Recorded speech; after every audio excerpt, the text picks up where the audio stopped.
आपण बघत आहात AKP न्यूज मराठी। आपला आवाज आपली ताकद।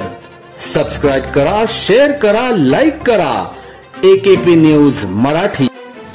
नाशिक येथे कौटुंबिक न्यायालयातील सुनावणीसाठी आलेल्या महिलेच्या सासर व माहेरच्या नातेवाईकांमध्ये गुरुवारी दुपारी न्यायालयाच्या प्रवेशद्वारासमोरच तुफान हाणामारी झाली।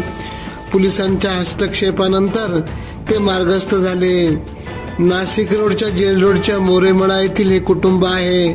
मुलाच्या निधनानंतर सासरीनं नांदणाऱ्या सुनेचा वाटा देण्यास सासूचा नकार होता।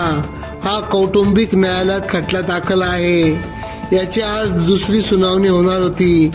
यावेळी न्यायालयाच्या प्रवेशद्वाराजवळच महिलेचे माहेर व सासरचे नातेवाईक समोरासमोर आले। त्यांच्यातील वादाचे पर्यावसन हाणामारीत झाले।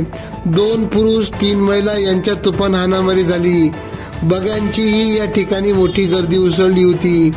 पोलिसांनी मध्यस्थी करून समजूत काढली।